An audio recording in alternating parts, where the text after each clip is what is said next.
There are moments in a man's life when he realizes that all his power, all his influence, all the fear he commands means nothing. For Al Capone, that moment came on a quiet Tuesday morning in 1936, sitting in his study in Miami Beach, watching his 17-year-old son Sonny struggle to tie his shoes, not because the boy lacked intelligence, not because he lacked determination, but because Al Capone, in trying to protect the thing he loved most in this world, had nearly destroyed it. This is a Chicago story, the kind that could only happen in those times, when family secrets could shape destinies, and when a father's love could become a prison more confining than Alcatraz itself. The name Capone carried weight in America. By 1925, it was spoken in whispers in speakeasies, shouted in newspaper headlines, and whispered in prayers by mothers who feared for their sons. But inside the walls of Al Capone's home on South Prairie Avenue in Chicago, that name meant something different.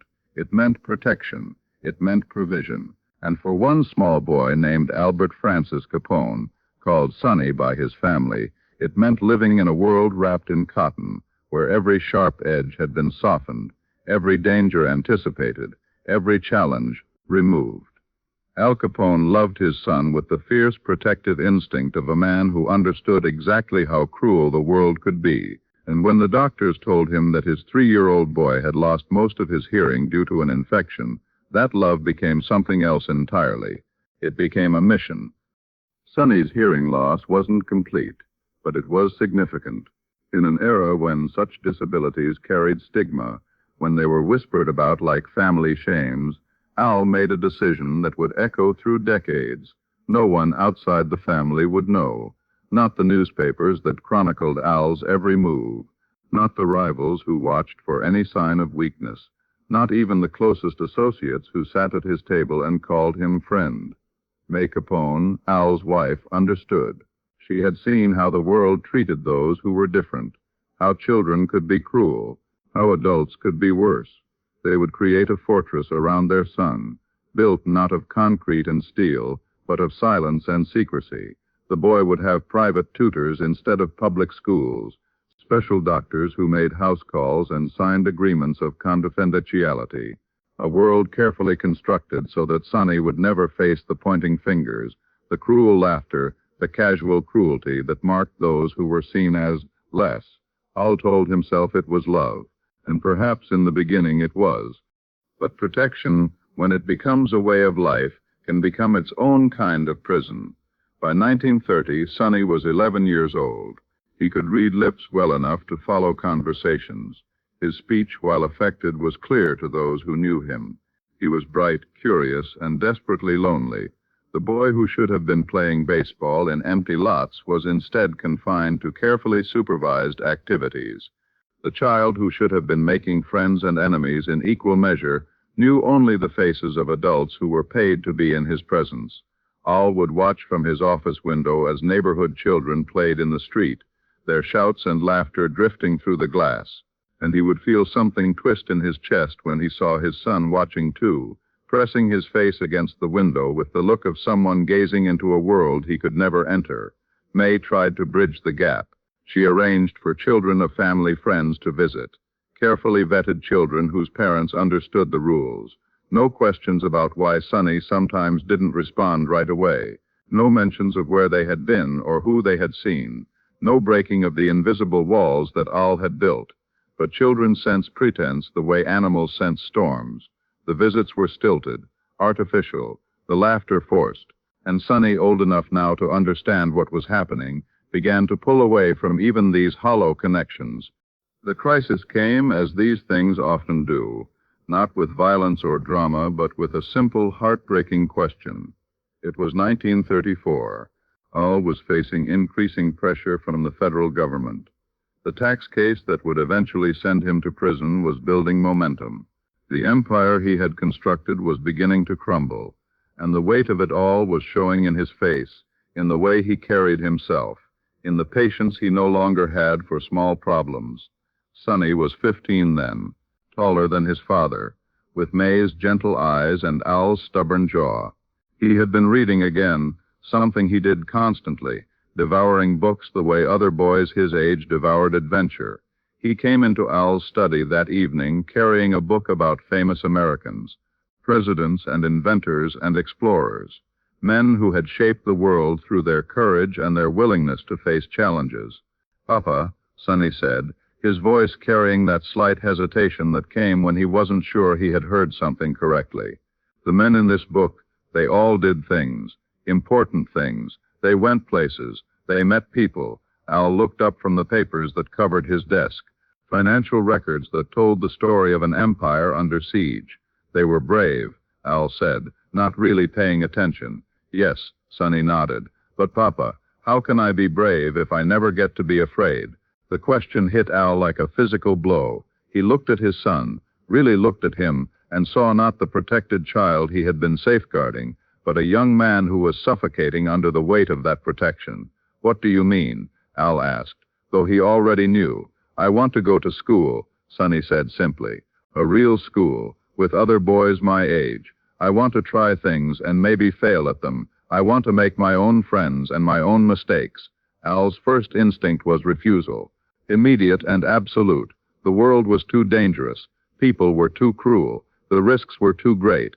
But then he saw something in his son's eyes that stopped him cold. He saw himself at 15, not the Al Capone who commanded fear and respect, but the frightened boy from Brooklyn who had learned early that the world would try to break you if you gave it the chance. The difference was that Al had been given the chance to fight back, to prove himself, to earn his place through struggle and determination. Sonny had been given none of that. That night, Aller couldn't sleep. He walked the halls of his house, past the photographs that documented Sonny's carefully managed childhood. Birthday parties with the same small group of family friends. Christmas mornings with gifts that were magnificent and hollow. A life lived in beautiful isolation. He found May in the kitchen, sitting at the table with a cup of coffee growing cold in her hands. "You heard," Al said. She nodded. "The walls aren't that thick." They sat together in the kind of silence that comes from years of shared understanding. Finally, May spoke. "He's not asking to join the circus, Al. He's asking to live. You know what they'll do to him," Al said. "The first time someone makes fun of his hearing, the first time some kid calls him dummy or stupid, they might," May agreed. "Or they might surprise you. Children can be cruel, but they can also be kinder than we give them credit for." Al shook his head. "I can protect him from everything if he stays here." "No," May said gently. "You can protect him from living. That's not the same thing." The decision took weeks. Al consulted doctors, educators, even a priest, as though he hadn't been to confession in years. Everyone had opinions. Everyone had advice. But in the end, the choice came down to a simple realization that arrived on that Tuesday morning in 1936, watching his son struggle with something as basic as shoelaces. Sonny wasn't struggling because of his hearing. He was struggling because he had never been allowed to learn to struggle.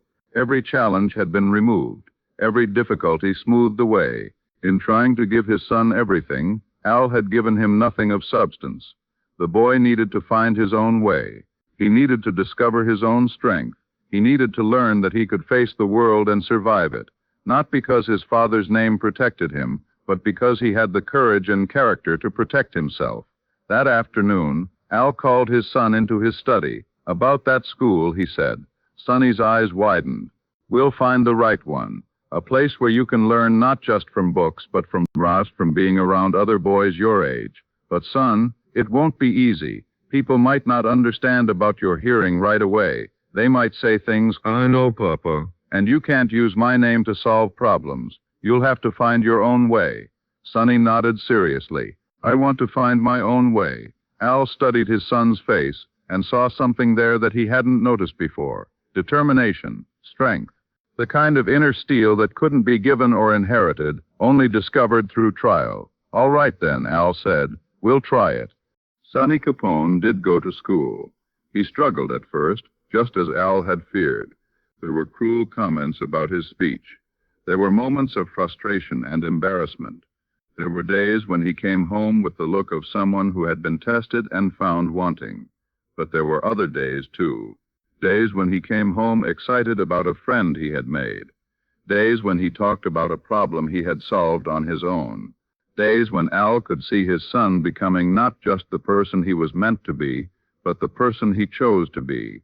The family secret that had nearly destroyed the Capone name wasn't Sonny's hearing loss. It was the suffocating silence that Al had built around it. The belief that love meant removing all obstacles instead of teaching someone how to overcome them.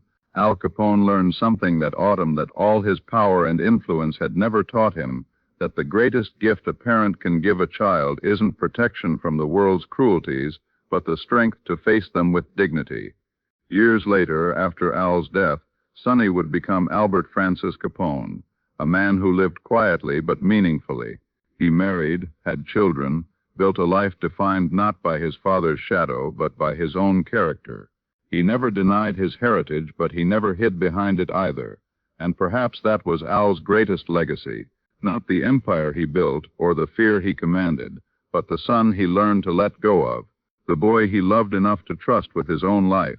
In the end, the strongest protection Al Capone could offer his son wasn't a fortress built of secrets and silence. It was the simple, terrifying faith that the boy he had raised could face whatever the world offered, and survive it, not because he was a Capone, but because he was strong enough to be himself.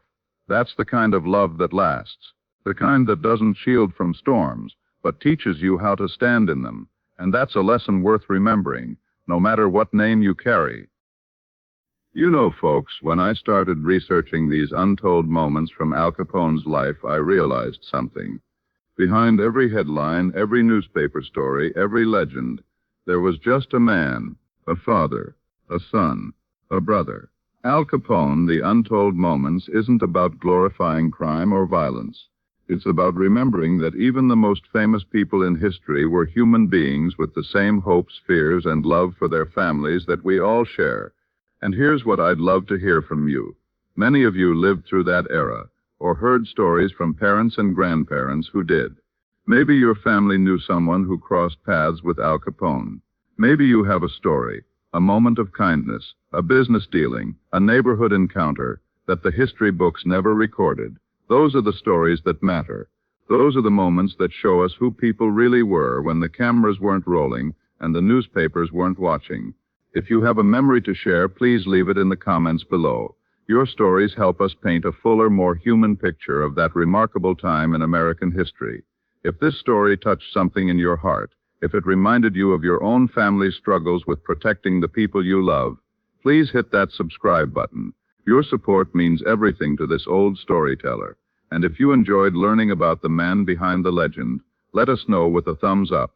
Your encouragement keeps us digging for these forgotten moments of humanity. Until next time, take care of each other.